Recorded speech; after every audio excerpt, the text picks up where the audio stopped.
Hello, and welcome to the Hello You Show, where we talk about big dreams and taking real action. Through transformative stories, a bit of neuroscience, and real conversations, this show is here to help you explore creating your next level life with authenticity and passion. I'm Jessica Rice, a design techie and former engineering leader turned vision evolution coach on a mission to help other women rise up and lead a life of purpose. So get cozy and say hello again to the real you. Hello, and welcome back to the Hello You Show. My name is Jessica Rice, and I am your host for today. And we have an amazing guest joining us today that I am just so excited to share with you what her message is for helping other women to rise up in their careers and explore their paths forward. Today we have Kylie van Luyn. She is on a mission to help women thrive in their careers. She is founder of Elevated Coaching and Consulting Global, where she provides mindset and career coaching programs to globally empower women from diverse backgrounds. She's a best-selling author, international speaker, and award-winning coach. She is also a human rights advocate and graduate of Harvard Business School, and an accredited psychotherapist, NLP master practitioner, and master at integrating emotional intelligence with human resources and leadership. So let me bring on Kylie. I'm so excited to have you on the show. Thank you so much for joining us. Oh, thank you so much, Jessica. It's a bit of a mouthful, isn't it? All of that. Gosh, I need to shorten my bio, I think. No, it's wonderful. And you have so much that you're bringing to the table that I think a lot of people can benefit from. So don't shorten it. It's beautiful. Oh, thank you. It's so good to be here. I'm excited to join you today. Well, I'm really curious. So I know that you have, fallen into coaching. You've done all these amazing things. And I would just love if you could quickly just even share with our audience, a little bit about your background and how you found your way into this work. Well, the journey hasn't been linear, that's for sure, my career journey. So I think when you sort of read out some of my areas of expertise and also qualifications, it seems a little disconnected. But I guess all of those things that are in my professional toolkit are things that I use every single day now in Elevated, both in our coaching programs, but also in our consulting services. So my background is about 15 years in the nonprofit workforce development sector, predominantly in Australia. And probably, it's 3 years actually, 3 years since I founded the company in July. So 3 years ago, I had one of those, I guess, aha moments, or one of those moments that we all tend to have where we fall to our knees in desperation and despair after a particularly traumatic workplace experience. And it made me really reflect and do a lot of inner work around what my purpose was. And a lot of that involved, finding out what my true core values were and really thinking about what I wanted, not only in my life, but also in my work. And that's where Elevated was born from, was that real, reevaluation of what I wanted to continue doing in my work. I was 40 at the time, so I'm 44 now. And I just had one of those moments, which a lot of us do as we get older, around what do I want to do with the rest of my life and what do I want my legacy to be? And so I wanted to create something, and I had been wanting to create something of my own, as in my own business and companies, since about 2016. And so I wanted to create something that combined all the best bits, the things that I loved the most and was good at and really enjoyed doing from my career. And so that's how Elevated was born. And we have the two different streams in the company, both the coaching side and the consulting side. Well, thank you so much for sharing a little bit about your experiences and what really, prompted you to start thinking about making a shift in your own career. I think so many of us have those questions and we just really don't even know, where to begin. And I'm curious a little bit too, how did you fall into even, NLP and psychotherapy? Because not all coaches follow that path. Yeah, I think it goes back to the work that I'd been doing in workforce development and nonprofit. I'd seen individuals and families and communities really struggling. So I've always worked with people who are typically very underrepresented, particularly in the workforce. So lots of support services around people living with disability, people from refugee and migrant backgrounds, women, just generally women, now doing a lot of work with people of colour. And so that work that I'd been doing for 15 or so years showed me the trauma that people experience and the barriers to things like training and employment that really stop people in their tracks from moving forward in their life. So for me, it was I wanted to be the best coach that I could, and I knew that, and I'd always been fascinated as well by neuroscience and behavioural science and psychology. So I wanted to go off and get all of those trainings, to I guess formalize what I thought I already knew, but to make sure that when I was working with teams in the consulting space and organisations in the nonprofit space, that I could support them and their staff, but also our clients coming to us for coaching support as best I could and to lead our team as best I could. But also, I guess all those different modalities came together beautifully when we created our bespoke elevated mindset program. So it was a combination of all of that. Well, I just love all that you're listing out too, and how you support not only teams and individuals looking to kind of grow in their careers, but really with this emphasis on serving different portions of the workforce who might be undervalued and are needing more equity, more equality. Can you talk to that a little bit more? Yeah. So, like I said, my sort of 15 years working in workforce development and nonprofit, what I did see is that typically governments and philanthropic organisations will fund programs when it comes to workforce development in particular, or community programs, but they will have a focus on a particular group. So in Australia, we have disability employment. That's a national, federally funded program. With the purpose to support people living with disability into sustainable and meaningful employment. But what it doesn't address is the intersectionality of, people from different cultural backgrounds that may have a disability, or people from the LGBTQ community that may also have a disability. And so what we see is that, like you're saying, we might have some equality, but those programs don't focus on equity outcomes. So they're born out of the assumption that everybody coming into that program is starting from the same place, and pretty much the only prerequisite is that you're a person living with a disability to receive that support.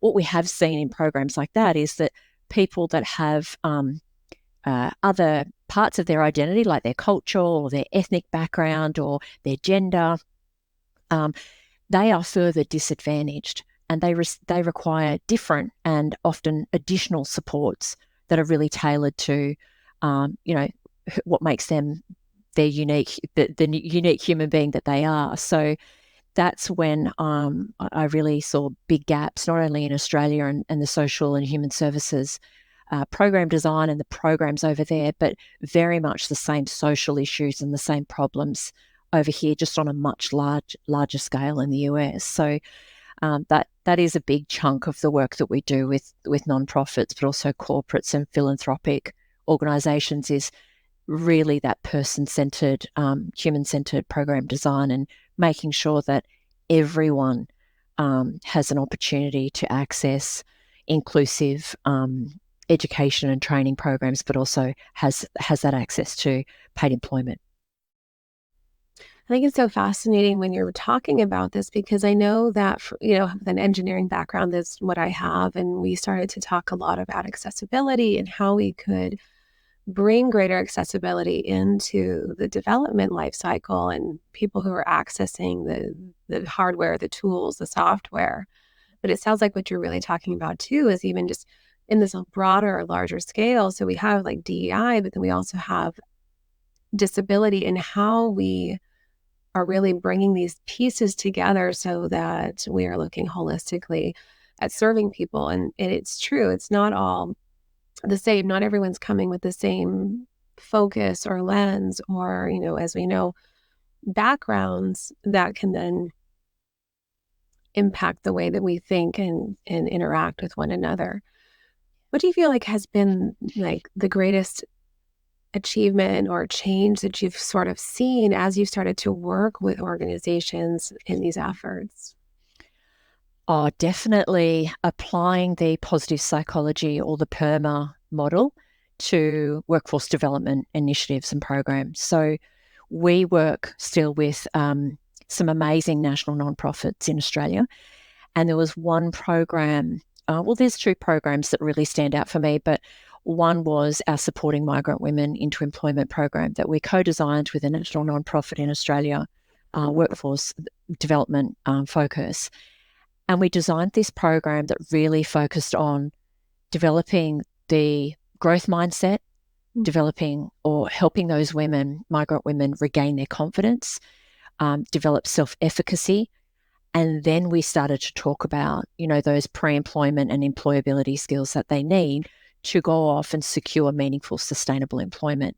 Because what we know is that refugees and people from migrant backgrounds, both in the States, in Europe as well, and in Australia, I think globally it's a problem, is that they could have been an engineer in their home country, but they come to a new country and they resettle, and they start typically in very low paying, low income jobs. So they can go from being an engineer to being an Uber delivery driver, delivering fast food. And it is really dehumanizing for people. And so what we wanted to do is work with those women, and we've supported over 500 women through that program now. And a lot of those women, over 80%, have moved into their chosen employment, and their chosen sort of career path, which is beautiful. And they haven't had to go and work in those low-paying, low-income jobs. And the most beautiful thing is they've really stepped into that growth mindset, and they've developed their confidence, so that at the end of that 8-week program, the feedback from those women is, this has been absolutely life-changing for me.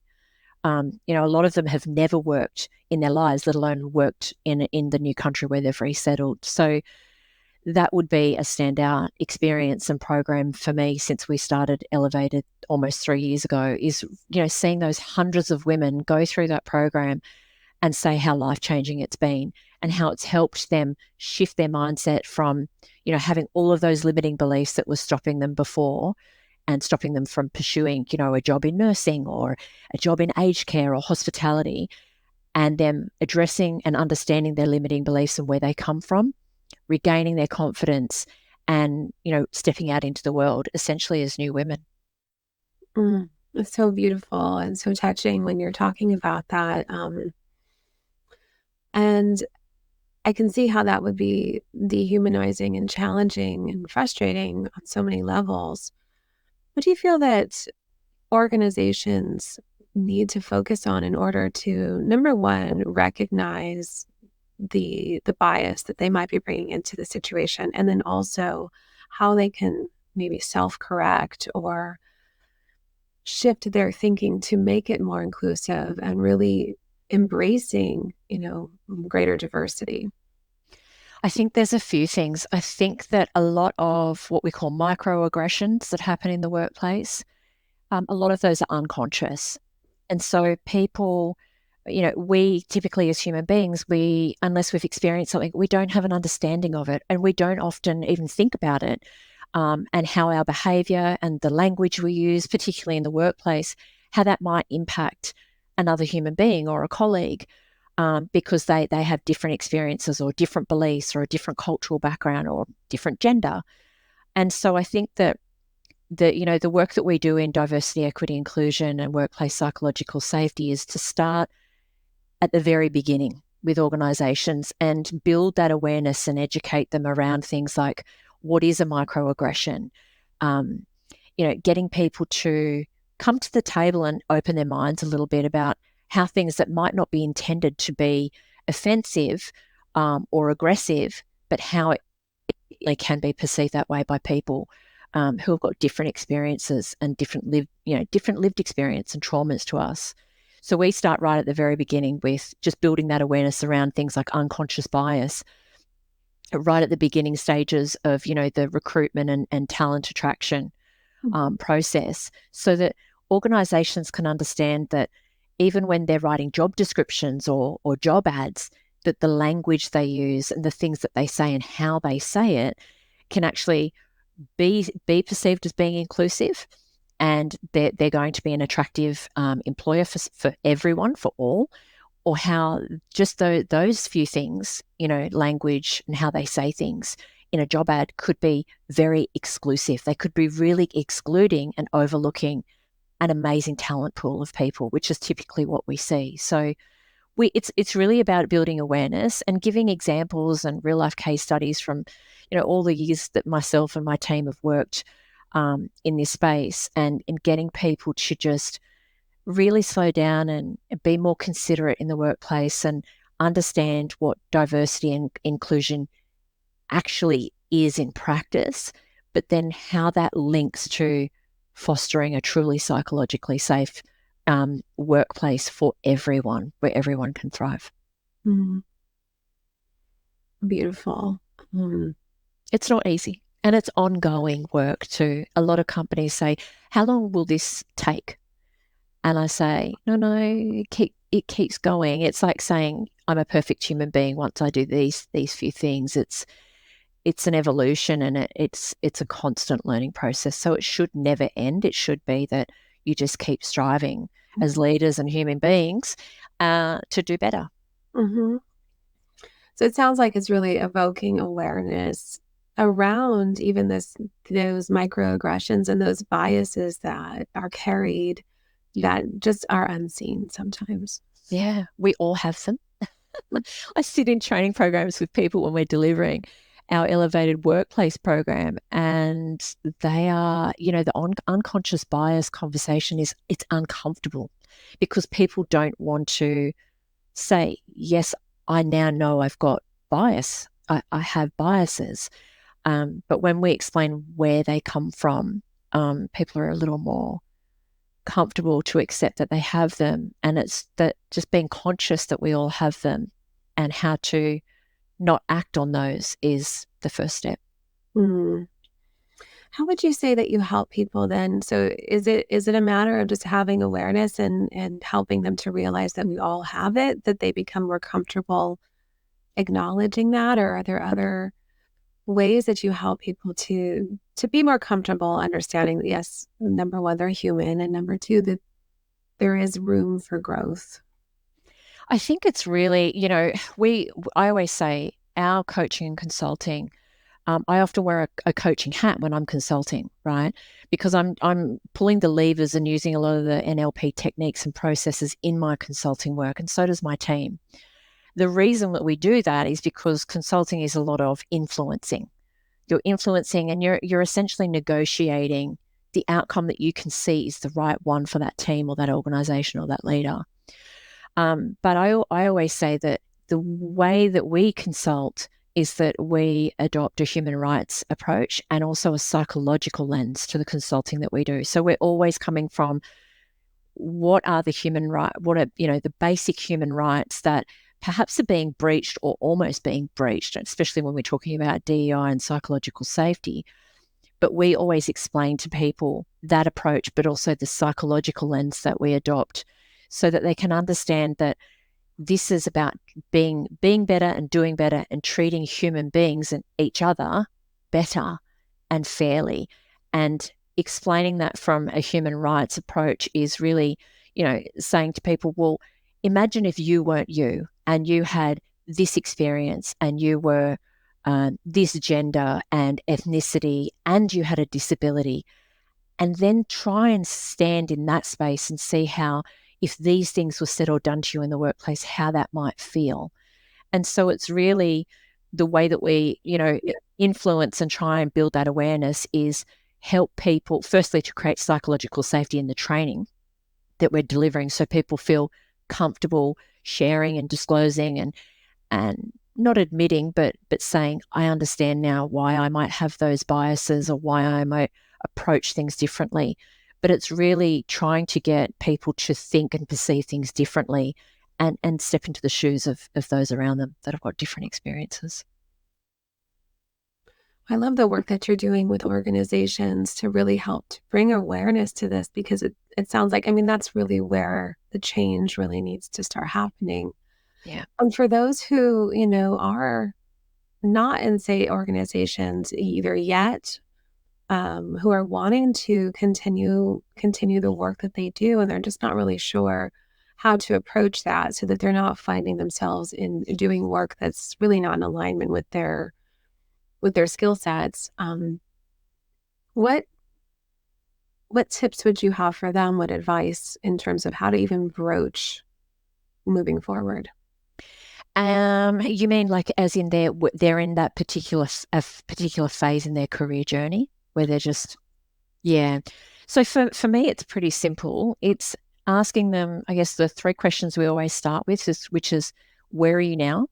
So where are you now? And if it's really centered around their career, it's where are you now in your career and your position and, who you are in your job or in your career, essentially.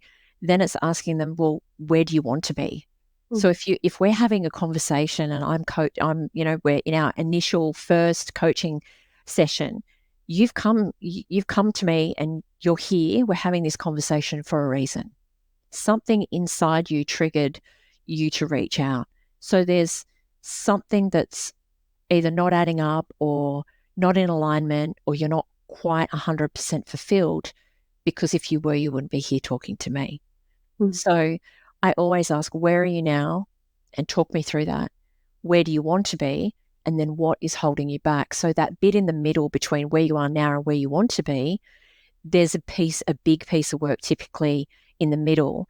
And usually, it's a lot of that stuff when it comes around, limiting beliefs and people being in jobs for 5 years because they went off and did a university degree because mum and dad expected them to, or because their father was a lawyer or their mother had done, whatever it might be. But I think that as human beings, we're on autopilot most of our lives until we have some sort of experience or awakening, like I did, where you wake up and think, this can't be it.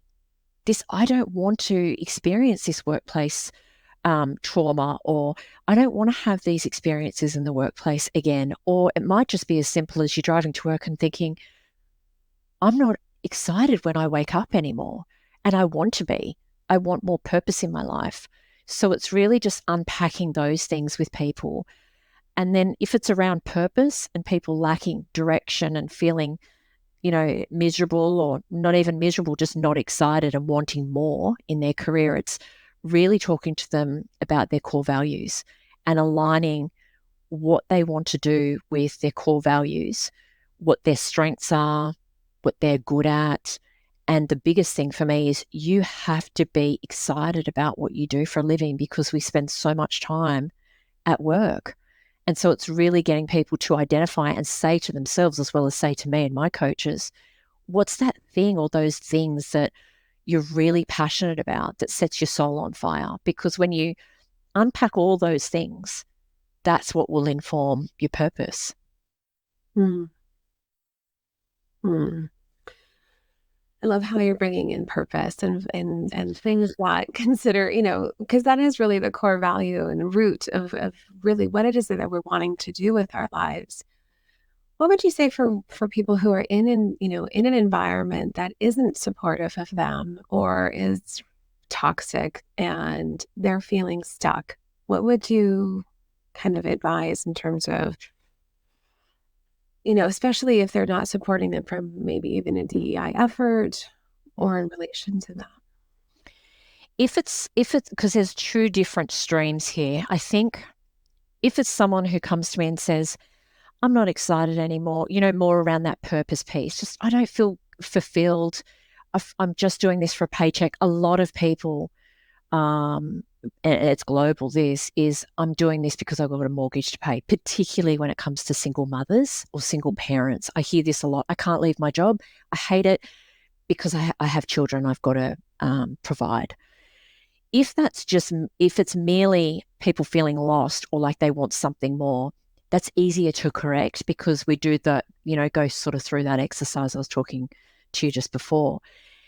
If though, and sadly, this is where we do a lot of our work at the moment, is people coming to us saying, I'm being harassed. I'm being literally screamed at by my supervisor or colleague in the workplace. I'm being humiliated.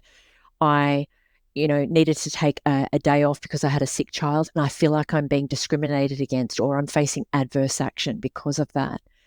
Or any of those things that fit into the DEI, discrimination, harassment, or somebody who's raised an issue that relates to DEI, and now they're facing adverse action. They're under performance management all of a sudden, and they don't know why, and they've typically been a high performer. I have a lot of people globally that come to me and say, this is happening and it doesn't feel right. I feel like my job's at risk and I'm not sleeping. I'm stressed out. I'm not eating or eating properly. And they come to me and say, what do I do? And what are my choices and avenues here? It really depends on what country you're in. Because in Australia, there's legislation that protects workers who have experienced or are experiencing things like adverse action or psychological abuse or discrimination or harassment in the workplace. They can resign and then they can go, and there's recourse for them to take action, whether it's legal action, mediation, or things like a financial settlement. Here in the US, though, unfortunately, a lot of the people that come to me and say, I can't leave because I'm at a senior level role, earning really good salary, and I'm a single parent, or my husband and I, we have a mortgage and financial commitments. I can't just resign from this job. The problem in the States is there's no legislation currently to protect workers from psychological abuse and harm. So there's no recourse for them, legal or otherwise, if they are experiencing those things. And people here are really in pain. There's so many people across the United States right now that are experiencing significant pain because of psychological abuse and injury, but they're remaining in the workplace essentially until they break, and they can't for financial reasons. So if you're one of those people in the US, I always say you have to leave until the legislation is passed and Psychological Safety Act is passed and you're protected and you have recourse and other options. You cannot remain in that workplace because it will harm you. And what I see is that people years down the track that have either taken early retirement or resigned because they physically couldn't get out of bed because of what they're experiencing in the workplace, it takes them years to recover. And the psychological scars and trauma, it's not worth it.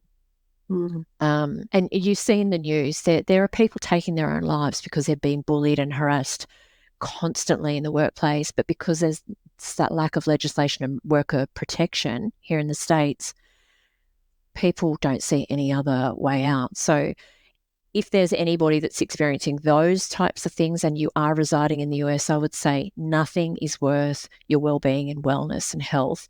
You have to get out. Financially, you will figure it out. But what you won't do is make a quick recovery if you obtain a significant psychological injury in the workplace. Well, thank you for sharing with that, and thank you for being honest, because I think that's a lot of the concern is that we all are, in corporate.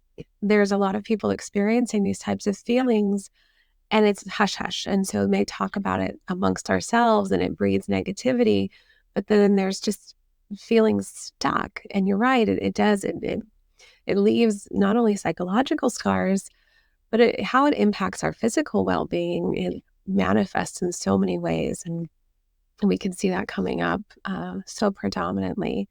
So I'm happy to hear that at least, the advice isn't stay and try to make it better, because it's hard enough, I think, probably from your perspective, coming in and trying to create organizational change, and let alone try to be doing it from a place where you are being a self-advocate and then trying to advocate for an organization that can't see it. Absolutely. Yeah. And it's just until there's a change in legislation and people have those protections and safety net, essentially, people don't have workers' compensation in the States like we do in Australia for psychological injuries.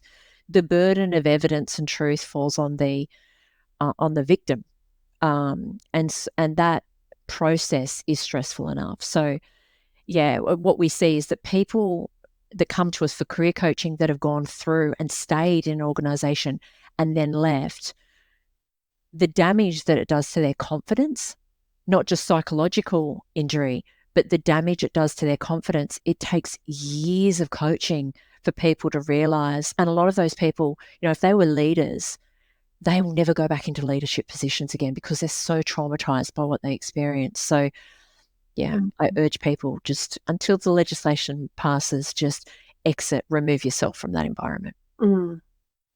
And, I think it seems too like there isn't any other options, but those limiting beliefs are what keep us stuck. And there are other choices that we can make. There are other avenues, and you can keep finding something new. Yeah. As challenging as that might seem, but staying stuck in the wrong environment isn't a way to live. No, not at all. Get out of there. Definitely. So I know that that you have, events that you have doing on a regular basis, and you have training programs. Could you tell us a little bit more about maybe some of the things that you have coming up and the work that you're doing? Yeah, so I do a lot of speaking engagements, both here in the States and back home in Australia. So I'm back home in September. I've got some really awesome, exciting speaking engagements back home. Funnily enough, in Queensland, which is north of Sydney, where I'm from. And a lot of those speaking engagements that actually in October, for any Aussies that might be listening, is all around how we can engage learners from diverse backgrounds that might require more tailored, targeted support as either learners or job seekers on their vocational journey to employment. So it's all about that positive psychology model and how we bring that into vocational education and training and employment, workforce development in Australia.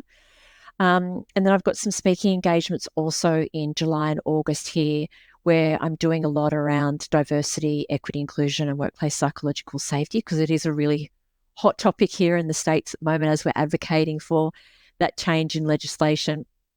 But we also have a training program that we launched a couple of months ago called The Elevated Workplace, that we co-designed in partnership with a beautiful nonprofit here in Washington, D.C. called Workplace Fairness. And that program is for anyone. So we deliver it to leadership teams, we deliver it to large teams at all levels in different organisations, whether they're nonprofits or they're corporates, and government as well. And it's all around not only workplace diversity, equity, inclusion, and how to foster greater psychological safety in your work environment, but it also really touches on, and this is where workplace fairness comes in as the attorneys and the employment lawyers, it really talks about worker rights, workplace fairness, and employment laws and protections. So it's this whole all-encompassing training program for staff at all levels and also leaders, most importantly, so that they can drive that positive, sustained change throughout their organisations. And, when we talk about psychological safety, although it's not legislated here yet, we tell leaders that it will be. So let's get ahead of the legislation passing first and do it for the right reasons rather than because you're legally required to do it. But also, when we talk about creating inclusive, psychologically safe workplaces, we talk through all the benefits to leaders and teams and individuals and organisations. So you're attracting the right talent. You're also retaining your talented staff members. Your employee engagement goes up. your productivity goes up, and ultimately all of those things positively impact the bottom line for every organisation. So we try and explain it more of a bigger picture as to why we deliver this training and why all leaders need to get on board. That's a little bit about what we've got coming up. So thank you so much for sharing, all of the ways that you're working with different individuals and helping from a nonprofit perspective, from a federal perspective, and really advocating for people who need your support and your services. What is the best way for people to reach out to you if they are looking for either personal support or considering, this for their organization? The best place is either LinkedIn. I'm very active on LinkedIn, and a lot of our updates and projects and things we're doing events-wise, we update regularly on LinkedIn. But they can also contact us via our website, which is elevatedconsulting.net. We'll make sure to put everything within the show notes as well so that you can reach out to Kylie. And if you have any events, we can share them as well. But I love the message that you're sharing and how it is that you're really supporting people. I think it's such an important effort, clearly, that has long been needing to be addressed. And there is a lot of psychological safety and issues that can coming up, I think, in the workplace. It's definitely one of the reasons that I left corporate as well. And so I appreciate you sharing your story and sharing with us the very real impacts that happen, when we stay in an environment that isn't healthy for us for too long. Mm. So I'm curious if you wouldn't mind sharing just, a final message that you would have for our listeners, maybe who are trying to figure out what's next for them in their career and really how to bring greater alignment back, especially if they've been dealing with an environment that is toxic, isn't supporting them. The first thing I'd say to anyone who's experienced that negativity in the workplace, and it's really a sliding scale. It can be significantly traumatic, or you may have experienced one thing and thought, I'm out of here, I'm going to exit. So if you're one of those people, kudos to you for leaving early. But for anyone going through that, I would say just remember it's how you're treated in the workplace and by other people. It's not a reflection on you. So don't carry that around with you now that you've left that workplace environment, or that if you're considering leaving a workplace, because that's what I did. When I had my really traumatic workplace experience for a long time, I thought, it's me. Like, did I do something wrong, or am I not good enough? And like you said, Jessica, those limiting beliefs, it really does feed into the limiting beliefs that we've always got there in the background, but we work hard daily to quieten that negative self-talk. So the first thing I'd say is it's not your fault, and don't carry that around with you. Be really conscious to let go of it. And there's so many different ways. That's a whole other podcast about how to let go of trauma and those experiences. But I would say don't wait too long to get back on the horse. So while you've got perhaps a little bit of downtime, you might have taken a bit of like a leave of absence or just some time out to really think about what you want next.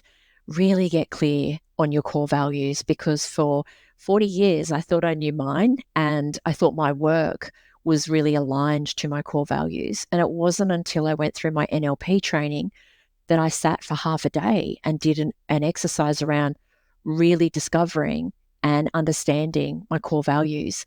And they were completely different to what I'd aligned my work to my whole life. So I would say get really clear on those and be really honest with yourself about what work you enjoy, what really lights you up. And then that will help inform your purpose. And when you're clear on your purpose, it's almost like you take a blindfold off, and then you see the world so much more clearly, and the work or the employment opportunities, they make so much more sense. And you tend not to just settle for any job, because once you're aware of your purpose, you're so conscious about what you want to do and that determination to get there. It doesn't leave you. So I would say they would be my tips for someone. And then start looking for a job that really aligns with all of those things. Thank you so much for sharing that. And I love how you are bringing back into the core values of who it is that we are. And sometimes we aren't fully aware because we've baked our whole lives around the work that we're doing presently. And when you bring those core values back, I love what you said about then we're not settling any longer for the type of work or the type of environment that isn't in the right fit for us. Yeah, exactly. Because I found my work wasn't the thing that was out of alignment because I was in the nonprofit sector. So I was serving others, which is part of my purpose, but it was the organization and the values and mission of the organization that was out of alignment. Yeah. I think so many people are going to resonate with what it is that you're sharing with us. Thank you for doing this work and being there as a support system for so many who are in need and unsure of where to turn. So we'll definitely put all of your contact information into the show and so that people can reach out to you, especially if they're dealing with these types of situations. And there isn't, I think more is coming out, but there's still so much lack of awareness on what do we really do about that. Thank you. Pleasure. Well, I really greatly enjoyed having you on the show today. So thank you for taking the time and sharing with us. And for everyone on our listeners, thank you. Please reach out to Kylie. I know that she has so much wisdom to share and has different events, things coming up in the future here. Until next time, please stay authentic and true to you and tune in until next Tuesday when we have another amazing episode. Thank you so much for joining us. Thank you for tuning in to the Hello You Show. It's been a pleasure to have you with us on this journey today. If you found value in our conversation and want to support the show, please take a moment to like, follow, and subscribe so you never miss an episode. We'd also deeply appreciate it if you could leave us a review. Your feedback not only helps us grow, but also enables others seeking inspiration and authenticity to discover our community. Until next time, keep embracing your story with purpose.